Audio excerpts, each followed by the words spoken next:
Bapa kami yang setia, Yahweh Elohim yang kami banggakan. Kami mengucap syukur kepadamu ya Bapa Yahweh.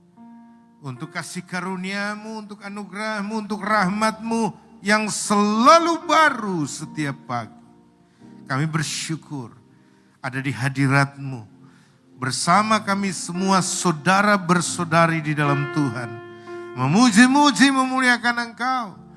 Biarlah semua puja dan puji, nyanyian pengagungan, penyembahan umatmu boleh memperkenankan hatimu ya Bapa.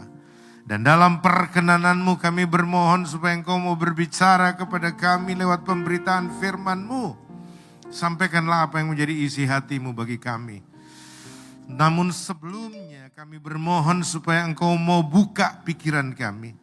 Agar dengan pikiran yang terbuka kami dapat mengerti kitab suci-Mu ketika kami membaca dan merenungkannya bersama. Supaya setiap perkataan firman-Mu menjadi rema bagi kami. Dan ada kekuatan di dalam Engkau supaya kami semua diberkati oleh-Mu. Kami siap untuk mendengar firman-Mu dan diberkati oleh-Mu. Di dalam nama Yesus kami berdoa, kami mengucap syukur. Bersama kita katakan, amin. Kita beri kemuliaan bagi Yesus Tuhan. Silakan duduk. Salam sejahtera bagi kita semua. Shalom. Senang sekali saya bisa ada bersama dengan saudara dalam sesi kedua di tempat ini. Tadi pagi saya juga melayani, mungkin bagi saudara yang belum tahu, nama saya Joshua Tewu sebagai pelayan saudara hari ini. Saya tidak sendiri dari Jakarta bersama dengan istri saya terkasih Pendeta Esther Rumapea. Dan saya bersyukur karena mendapatkan juga kepercayaan melayani saudara-saudara yang merupakan warga kerajaan sorga. Puji Tuhan. Saya langsung saja karena waktu amat sangat terbatas. Efesus pasal 5 saya mau ajak saudara buka. Efesus pasal 5 ayat ke-16 sampai yang ke-17 saja. Dari situ saya mau bertolak menyampaikan kebenaran firman Tuhan bagi saudara. Ya, buka Efesus pasal 5 ayat 16, ayat 15 sampai dengan 17.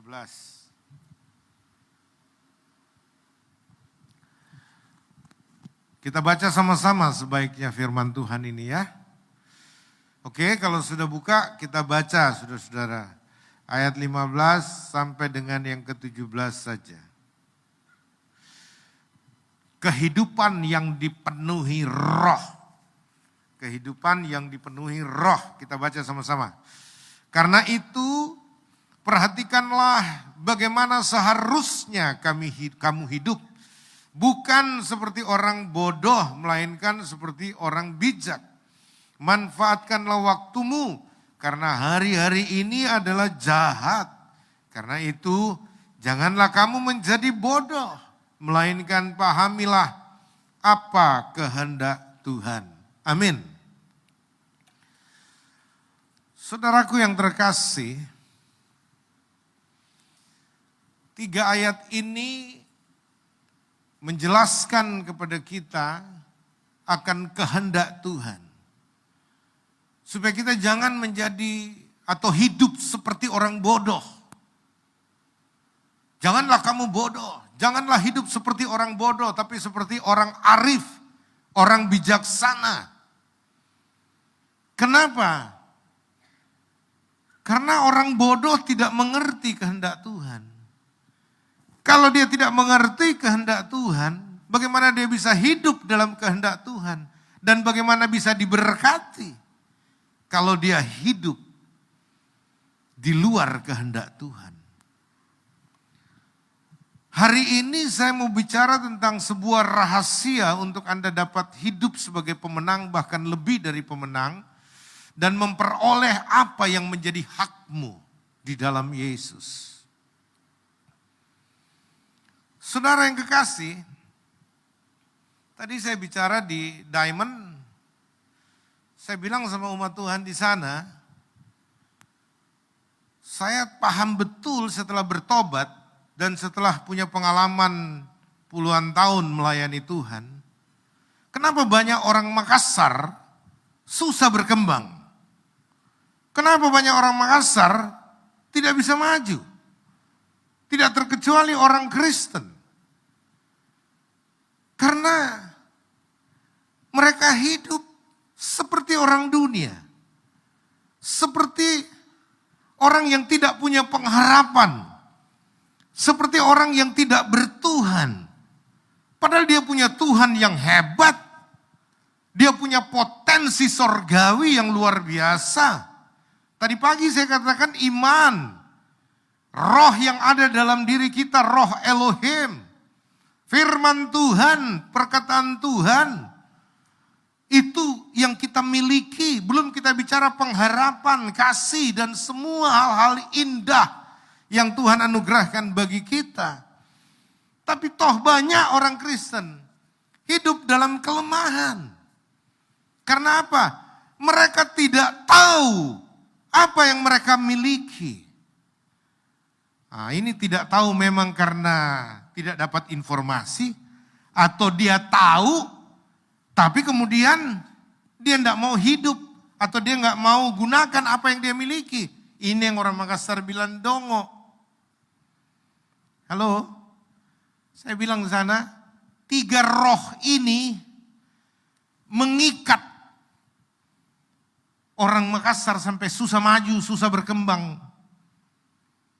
Apa itu saudara-saudara? 3 roh kembar. Roh bodo, tolo, nadongo. Saudara-saudara, saya orang Makassar juga, jadi saya tahu daerah sini. Apalagi saya sudah punya pengalaman melayani Tuhan dan banyak hal yang Tuhan bicarakan. Orang Makassar mesti dilepaskan, terutama orang Kristen, anak-anak Tuhan. Dia punya kemampuan untuk melepaskan diri dari 3 roh kembar ini. Apa? Bisa sebut teman saya? Bodo, tolo, nadongo. Ini 3, Bu Elisa. Ini 3 roh kembar ini. Waduh. Makanya dulu kalau kita masih kecil-kecil apa? Kalau dimarahin. Jangan begitu bodoh. Tolo memang tong ini. Jangan begitu. Dongo, nah ini. Sudah bodoh, tolo, dongo. Bagaimana orang tidak siksa Pak, Ibu? Kalau satu kali dimarahi 3 roh ini menyerbu kita. Saudara-saudara. Ya. Makanya banyak juga orang tidak paham ini, dia nggak usir. Mestinya begitu kita percaya Yesus, kita usir semua ini. Dalam nama Yesus, pergi kau roh bodoh, roh tolo, roh dongo. Dalam nama Yesus, anyah kau. Amin. Kita beri kemuliaanlah untuk Tuhan Yesus yang telah memerdekakan kita. Saudaraku, kenapa saya perlu bicara ini? Karena kita ini bukan lagi manusia lama. Di dalam Kristus kita adalah ciptaan baru. Yang lama sudah berlalu, sesungguhnya yang baru sudah datang. Betul? Sehingga saudara harus punya paradigma yang baru. Yang tidak sama lagi dengan paradigma manusia lamamu. Cara berpikir, cara pandangmu harus berubah. Dan kita harus hidup sebagai orang arif, orang bijaksana. Kenapa? Karena pikiran Tuhan ada pada kita, firman Tuhan. Kita harus tahu kehendak Tuhan. Kehendak Tuhan di dalam Roma 12 ayat 2, apa yang baik, yang berkenan kepada Elohim, dan yang sempurna. Jadi kita harus menjadi orang-orang baik, yang berkenan kepada Elohim, dan sempurna.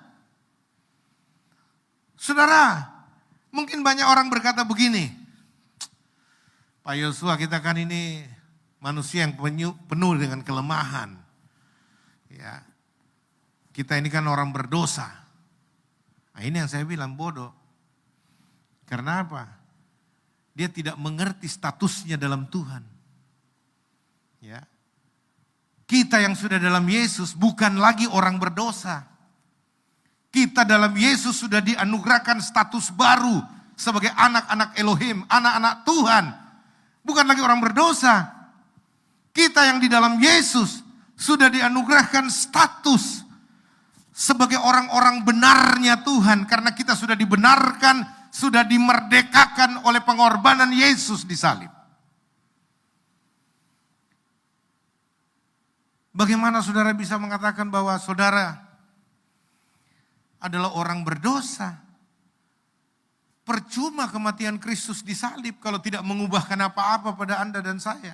Ada pantas banyak orang Kristen yang punya pandangan ini. Walaupun dia sudah percaya Yesus, tapi dia tetap mengklaim dirinya sebagai orang berdosa. Makanya hidupnya penuh dengan kelemahan, kekurangan, dan tidak berdaya. Karena tidak ada orang berdosa bisa maksimal kehidupannya di hadapan Tuhan. Saudaraku yang kekasih, saya mesti impartasi spirit ini, roh ini. Supaya saudara tahu apa yang saudara miliki. Iman kita, Alkitab bilang mengalahkan dunia. Tadi pagi saya sudah khotbah di sini. Ini saya mau bicara tentang potensi yang kedua, yaitu Roh Kudus. Roh Elohim yang ada dalam diri kita orang percaya. Ketika kita percaya Yesus, percaya dengan hati, mengaku dengan mulut, pada saat itulah dianugerahkan Roh Elohim tinggal di dalam kita sebagai metrai, sebagai penolong yang lain. Dan roh inilah yang memampukan kita untuk dapat hidup sesuai kehendak Tuhan, sesuai dengan perintah Tuhan, dan melakukan apa yang menjadi kehendaknya. Dan saudara-saudara, roh inilah yang membuat kita menjadi orang-orang perkasa di dunia ini. Tidak sama dengan orang-orang dunia yang tidak memiliki roh Elohim itu. Saya mengatakan ini sangat penting untuk semua saudara kita tahu, apalagi orang-orang Kristen di Makassar. Jangan sampai kita menjadi orang-orang Kristen di Makassar ini, tapi kita hidup dalam keterpurukan terus. Hidup dalam kekalahan, hidup tidak berdaya, padahal kita punya semua potensi itu. Saudaraku, Roh Kudus, Roh Elohim, dikatakan dalam 1 Yohanes 4 ayat 4, jauh lebih besar dari roh manapun yang ada dalam dunia ini. Ya, dia mau roh setan apapun, roh dukun-dukun, roh paranormal, gak ada yang bisa mengalahkan roh Elohim yang ada dalam diri kita. Saudara, satu waktu ada yang telepon seorang ibu dengan panik. Dia bilang, Pak Yosua, tolong doakan saya Pak. Saya sangat butuh dukungan Bapak. Dia benar-benar panik, nada suaranya, getarannya. Saya bilang sama ibu itu, ibu masalah apa? Pak, saya ada dalam masalah, serius saya sedang dalam masalah. Itu sebabnya doakan. Iya, sebelum saya doa, saya mau tanya ibu masalahnya apa? Aduh Pak, Bapak jangan main-main Pak, ini serius Pak. Lah, bagaimana saya mau doakan kalau Anda tidak? Diam dulu Bu, Pak, jangan panik, tenang dulu. Pak, bagaimana saya nggak panik Pak? Ini yang pindah di sebelah rumah saya, Bapak kalau tahu Pak, waduh Pak. Iya Bu, siapa dan apa persoalan Anda, terangkan dengan tenang. Ya orang kalau panik kadang-kala sudah bingung dia, toh. Apa yang terjadi? Setelah dia bisa tenang, dia bilang, Pak, yang pindah di rumah saya sebelah ini Pak, pas di sebelah rumahku Pak. Terus kenapa dia? Aduh Pak, dia itu paranormal terkenal Pak. Dan aduh katanya ilmunya sakti Pak. Dan yang berikutnya Pak, dia sangat benci orang Kristen Pak. Saya bilang, terus kenapa itu buat ibu jadi takut? Ibu orang Kristen, saya Kristen Pak. Ibu gereja di mana? Pasti bukan YHS. Ya. Lalu saya tanya, kenapa ibu takut? Aduh Pak, ini dukun ini, paranormal ini terkenal Pak, terus benci banget sama orang Kristen. Saya bilang, Bu diam baik-baik. Lalu saya suara agak keras, tegas maksudnya. Saya bilang, ibu jangan bodoh ya. Ibu mesti tahu apa yang ibu miliki dalam Yesus. Ibu punya iman. Punya apa? Ibu punya Roh Kudus. Punya apa? Kalau begitu tidak ada dasarnya Anda takut. Ibu baca firman Tuhan, baca Pak. Kenapa ibu takut? Ibu baca enggak firman Tuhan yang berkata dalam 1 Yohanes 4 ayat 4. Roh yang ada dalam dirimu lebih besar dari roh manapun yang ada di dunia ini. Dan imanmu mengalahkan dunia. Kutip ayat firman Tuhan, perkatakan ayat firman Tuhan. Di dalam nama Yesus, iblis sudah ditaklukkan. Di dalam nama Yesus, roh jahat apapun, engkau dikalahkan oleh roh yang ada dalam diriku. Lalu usir Bu, di dalam nama Yesus, enyah kau, roh santet, roh dukun-dukun, roh jimat-jimat, roh apapun. Tidak ada yang bisa menembusi pagar kuasa Tuhan bagi orang percaya. Amin saudara. Puji Tuhan. Satu ketika saya berkhotbah di Tanah Toraja, Pastor. Daerah Sulawesi Selatan. Di daerah pedalaman pinggir hutan. Ada sebuah gereja di situ yang jauh kami datangin. Lalu pendetanya bicara begini, saya dengan istri saya. Anak saya masih kecil, baru 1 waktu itu. Masih kecil, saya ingat betul. Dan setelah itu saya memberitahu bahwa roh keperkasaan menguasai saya betul-betul karena saya mengalami kuasa itu bekerja ketika kita mengatakan saya percaya kepadamu Tuhan. Tuhan tidak pernah mempermalukan orang yang percaya kepada dia. Apa yang terjadi? Pendeta itu bilang begini. Dia pakai bahasa Toraja tentu. Dia bilang, ambek nah Pak, kalau khotbah komi, jangan kau terlalu makara, jangan terlalu keras katanya. Karena dia tahu saya khotbah keras. Dia bilang, kenapa? Karena di sini ambek nah sudah 2 pendeta yang lagi berdiri di mimbar, 1 giginya jatuh, 1 muntah darah Pak. Saya bilang, kok bisa pendeta jatuh giginya, yang 1 muntah darah? Apa itu pendeta Solin atau pendeta apa? Pendeta Pak. Kok bisa? Kenapa? Di sini masih kuat jimat-jimatnya Pak, masih kuat opo-oponya. Waktu dia bilang begitu Pak, Ibu, saya bukannya takut tapi jengkel. Muncul rasa marah, ini yang dibilang marah kudus barangkali ya. Saya bilang, kok bisa begitu ya? Kok kuasa Tuhan yang ada pada pendeta itu berarti dia nggak pakai, nggak bekerja ini atau bagaimana? Saya nggak ngerti. Atau pendeta ini memang belum lahir baru, gitu loh. Saya bilang, oke, Bapak berdoa saja. Bagaimana kita mengalir dalam Tuhan saja. Saudara, akhirnya begitu saya diundang naik, itu gereja semi permanen. Jadi ada yang duduk di dalam, temboknya cuma setengah, yang lainnya terbuka. Lalu ada yang duduk di luar-luar pakai sarung apa semua ya. Singkatnya, sebelum saya berkhotbah, habis berdoa tentu, tapi di bawah juga saya berdoa, Tuhan bungkus saya dengan kuasa darah Yesus. Dan saya pergunakan otoritas Elohim. Dan saya ingat ayat-ayat ini. Roh yang ada dalam diriku jauh lebih besar. Lalu saya tampil dan berkata, sebelum saya berkhotbah, saya dengar pendeta di sini bilang, ada 2 kolega saya, yang 1 giginya jatuh, yang 1 muntah darah. Ya, saya tidak bisa terima. Jadi kalau ada saudara-saudara dulu yang melakukan itu, Anda dukun-dukun atau apapun statusmu, hari ini saya mau tantang saudara. Kalau kau bisa kasih jatuh saya punya gigi, kau bisa buat saya muntah darah, saya berhenti sembah Yesus, saya sembah kau. Atau tidak usah saya barangkali terlalu sakti, istri saya. Itu anak saya di situ. Ya. Saya begitu yakin, ini bukan orang Makassar bilang gambang. Apa namanya? Gambana. Bukan. Tapi ini kepercayaan yang lahir dari pengetahuan. Saya tahu bahwa Tuhanku luar biasa.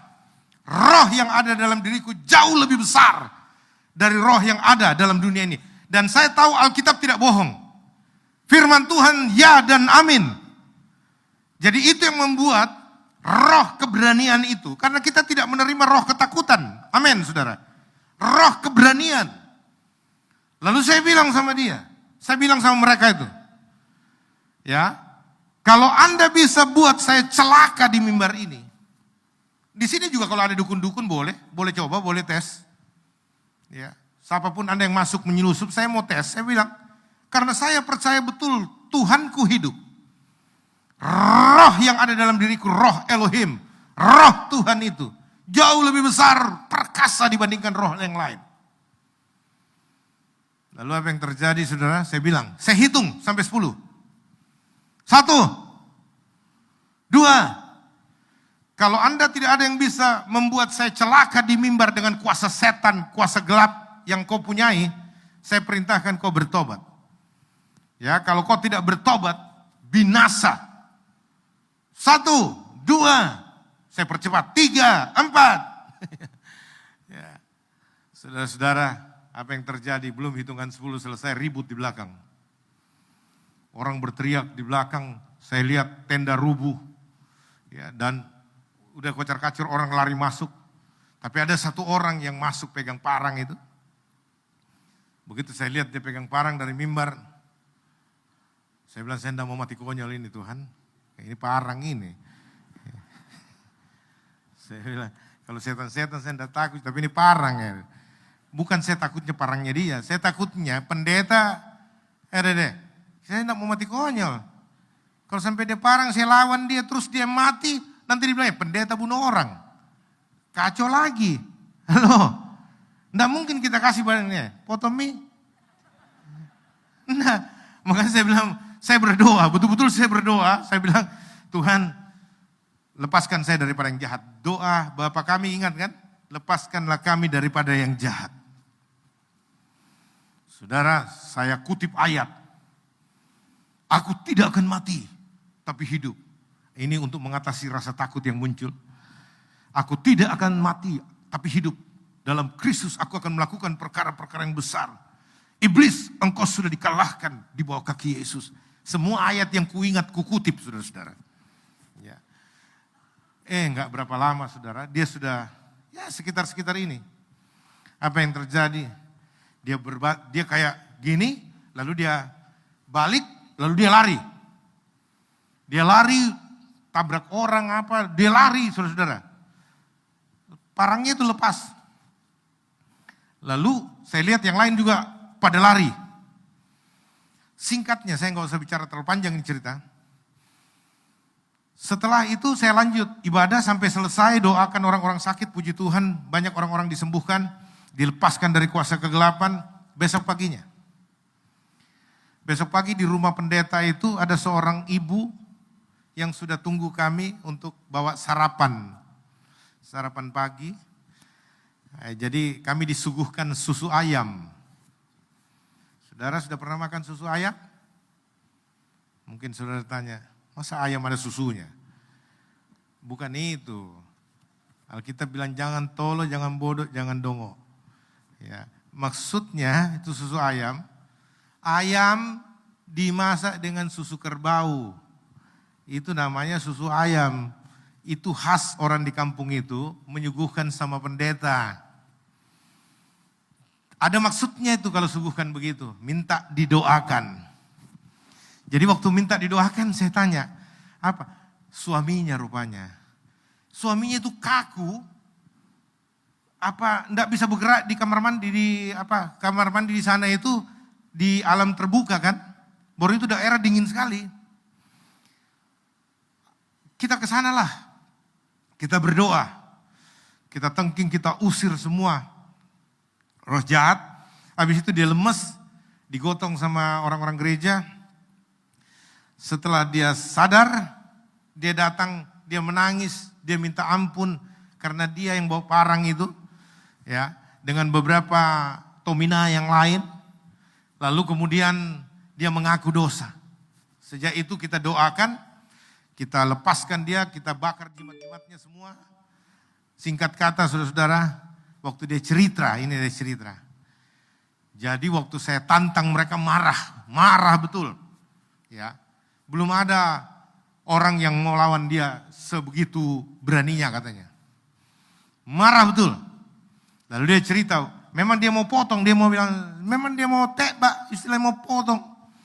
Ya, tapi Tuhan bela hamba-hambanya. Dengar, Tuhan tidak akan pernah membiarkan engkau, tidak pernah meninggalkan engkau, tidak pernah mentelantarkan engkau, dan Tuhan tidak pernah mempermalukan orang yang percaya kepada Dia. Ya. Dan apa yang terjadi, saudara-saudara? Dia cerita semua. Yang saya tangkap cerita itu, kenapa dia lari? Saya tanya. Terus kenapa kita lari waktu itu? Wih Pak, saya lihat di belakangnya kita Pak. Itu ada tentara yang besar sekali dan banyak tentara baru pegang parang pedang yang ada apinya Pak. Ya, dan mereka ada satu itu yang pas di belakangnya Bapak, dia tunjuk saya begini. Waktu diangkat parangnya Pak, ada apinya. Takutku Pak.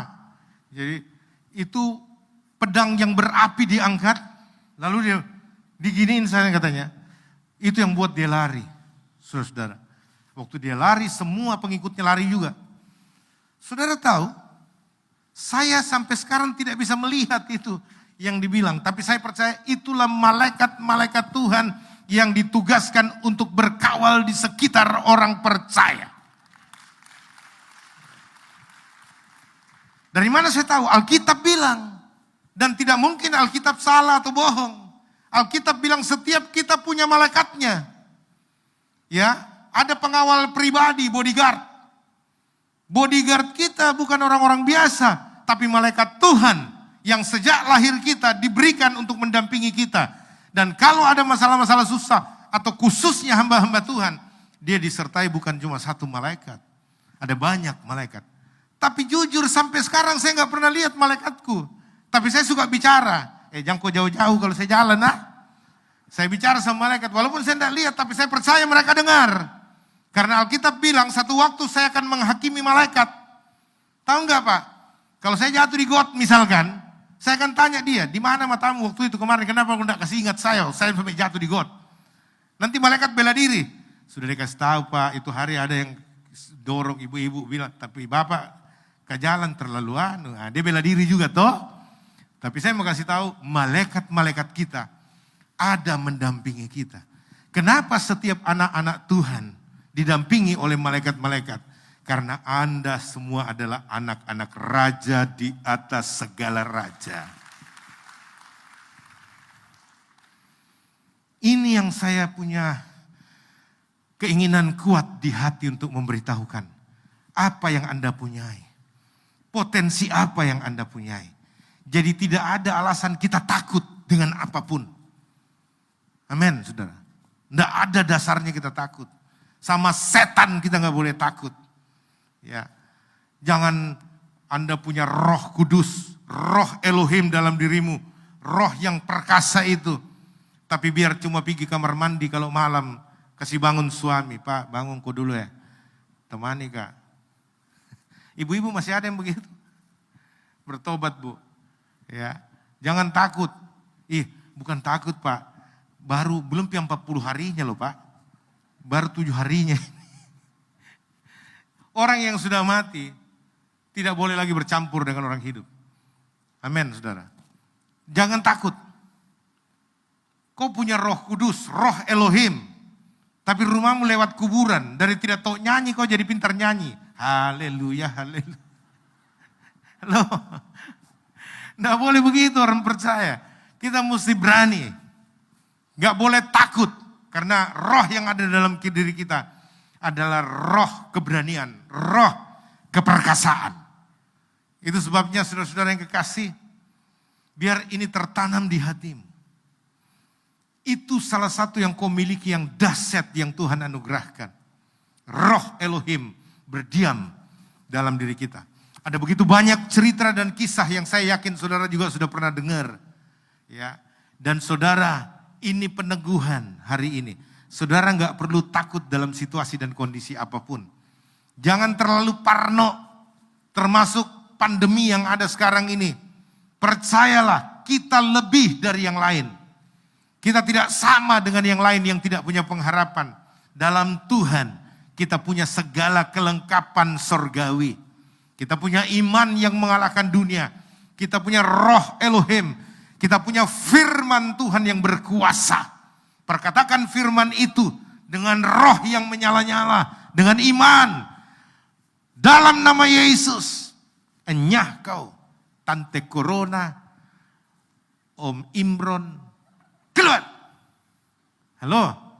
Jangan kau takut sama Tante Corona dengan Om Imron. Amin. Oke, kita begini formalitas sajalah.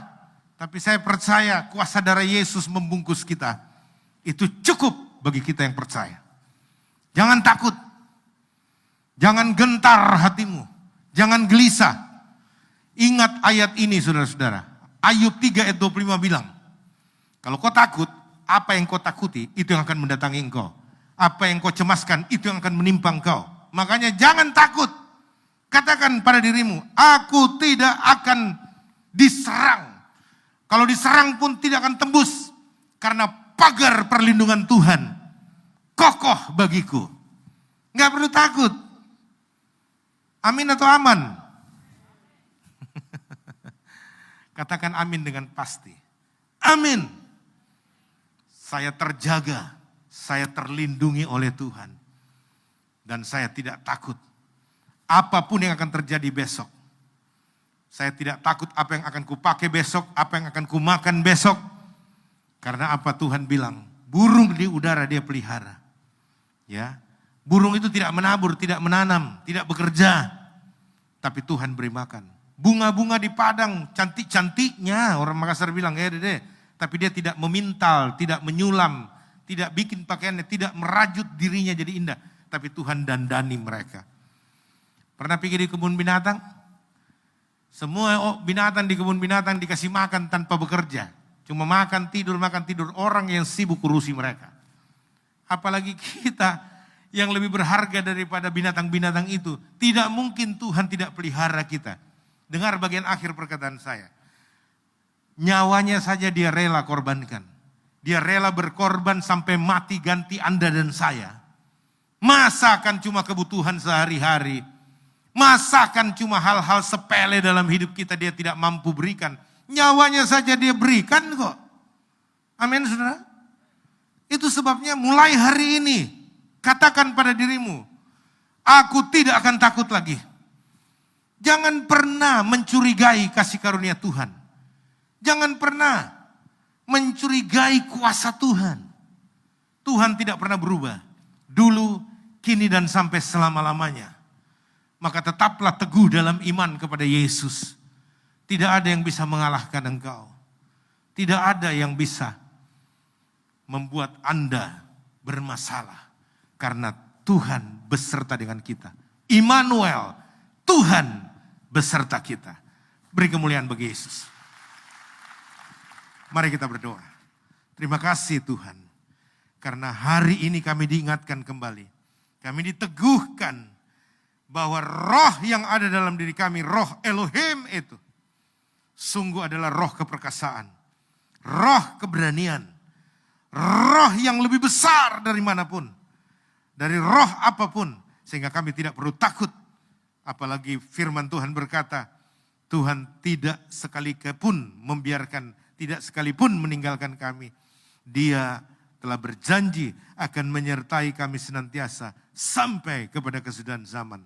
Terima kasih untuk firman-Mu hari ini Tuhan. Kembali meneguhkan imanku. Terima kasih Tuhan atas teguran-Mu. Aku minta ampun kalau selama ini aku kurang percaya. Padahal Engkau telah berkata, Engkau menyertai kami sedemikian rupa, menjagai, melindungi kami. Dan kami tidak perlu takut untuk apapun yang menjadi kebutuhan kami. Karena Tuhan telah menyediakannya bagi kami. Kami sambut firman-Mu dengan penuh ucapan syukur. Hanya di dalam nama Yesus kami sudah berdoa. Haleluya. Bersama kita semua yang telah diberkati berkata, amin. Sekali lagi beri kemuliaan bagi Yesus Tuhan.